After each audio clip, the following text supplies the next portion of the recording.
Hello ratbags, it's Jade. Welcome to another Minecraft Dungeons guide. Today I'm going to be taking you through the Desert Temple, how to defeat the boss and pretty much get through the level really quickly, really easily.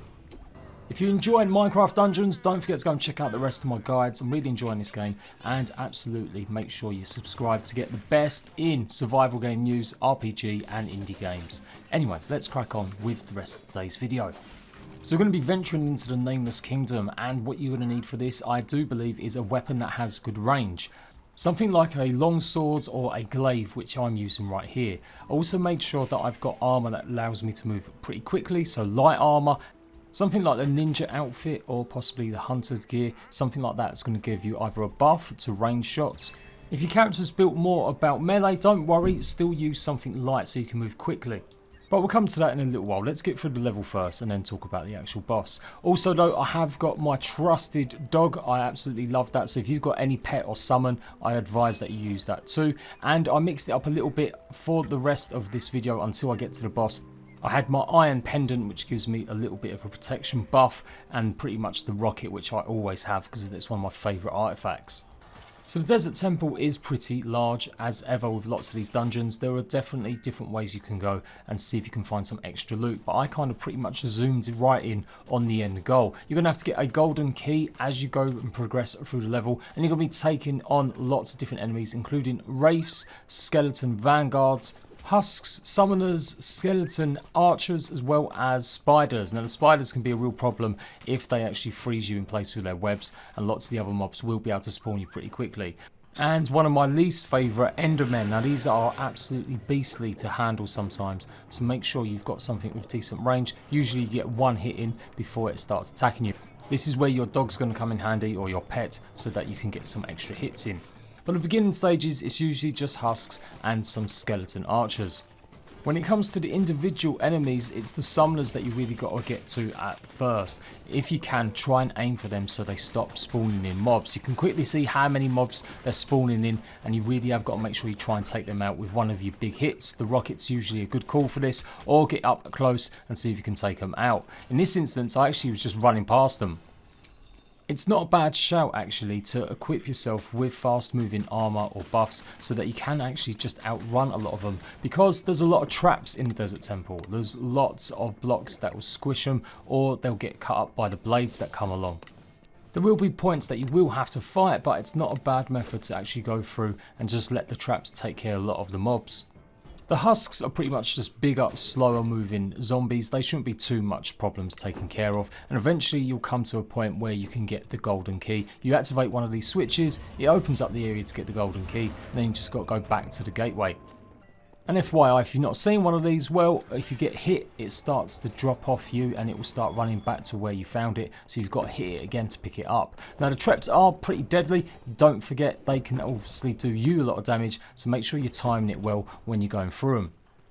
After you've got through a first big section of traps and mobs, you'll get to a point where you're going to be ambushed. Usually a door pops up here, and it can be a little bit challenging as the mobs will spawn pretty close to you, so make sure you go down the stairs if you can and get yourself some space to take on the ambush. I ended up kiting a lot of the enemies down the big path that I just come back from and trying to take out the summoner before he can keep summoning any more mobs. I used a lot of my arrows while going through the dungeon taking out the mobs, just for quickness to get through, as well as because there was so many archers taking shots at me. But you can pretty much save them if you can for the boss fight. That's a good method that you'll need them, or you're going to need something that can fire a beam or some sort of ranged artifact weapon like the rocket. A bit later on also, I decided to switch to the corrupt beacon, and I found that was one of the best weapons to use, especially if you are mining the souls before you get to it, using a blade or something that will get you lots of souls. So a really good combo is the harvester and the corrupt beacon, and maybe the rocket. That would be one of the best combos in my opinion on taking out the Nameless one boss. And we're pretty much there now. We've gone through all that dungeon and we're going to go and take him on. Now this is my first run. I actually defeated the boss in my first run, but there was a big problem. Afterwards you've got to face another small onslaught of enemies to escape the temple, and I actually got killed by them, and it was my last life, so I had to restart the level. It did give me the opportunity to realise that the corrupted beacon would be better than the mushroom that I've got at the moment. But anyway, take out these little bands of this skeleton vanguards. They're pretty easy to take out as long as you've got that ranged weapon. That's why you need something like a glaive or longsword, because you're going to be using it for them. Now, the Nameless one will conjure more of the skeleton vanguards, and if you get too close to him, he'll actually multiply himself in a big bunch of summoners, and that will attack you as well. Them green little squares of projectile power do a lot of damage, so make sure you're hiding behind these small pillars, and definitely take out these vanguards using long ranged. This is why, again, you need your doggy, and I didn't have it equipped here, but I quickly decided to switch to it. So I ended up dying and respawned, and here you can see why the dog's so important. Pretty much all the vanguard will go for the dog, and that means you can creep up on them on the sides and take them out. Once you've taken out all of the vanguards, then that's when the Nameless one will be more vulnerable after his shots. This is when you need to hit him with everything you've got. So yeah, there's two ways to do that. Like I said, you could either use something that's going to get you lots of souls quickly, or if you've got an enchantment so that you can replenish your corrupted beacon, or use it in combination with a harvester. Anywho, defeated the vanguards, and that's when he's raising his staff, that's when you got to hit him. So I used my rocket there, and then I went ahead and used my beam. Now I was a little bit off with my aiming, so it didn't do as much damage, but I'm going to show you why this is the best way to take him on, using the pillars and using your pet.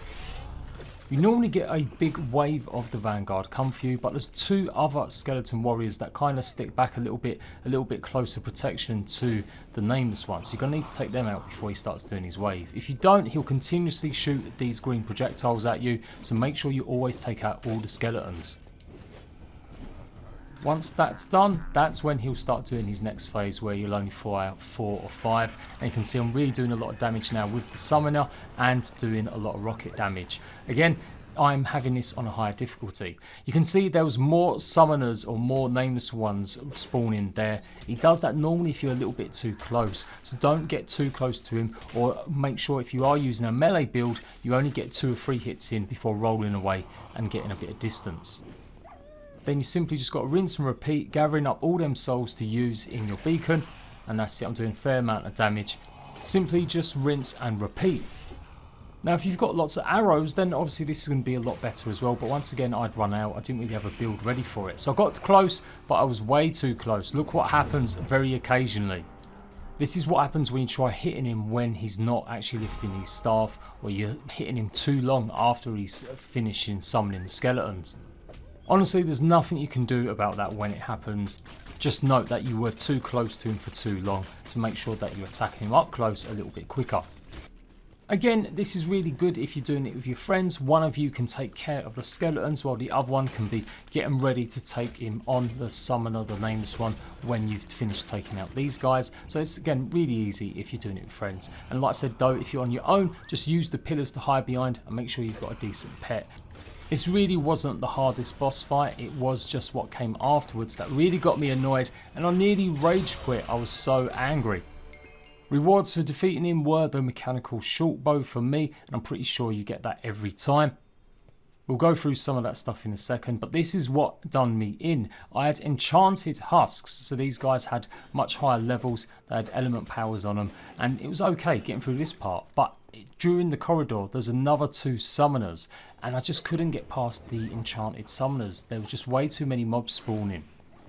So for sure, don't think you're done when you get to the boss and you've defeated him, because I took my eye off the ball for 1 second and look what happened. The one good thing though was I had extra levels, and of course I did have that mechanical bow as well. So I told you guys you can pretty much run past most of the enemies. Well, that's exactly what I did for this second run. I pretty much ran past all of them. Apart from a few wraiths that get you. These guys are so annoying, but they're not exactly that hard. Just a few range shots, or quickly get close to them and avoiding their blue fire.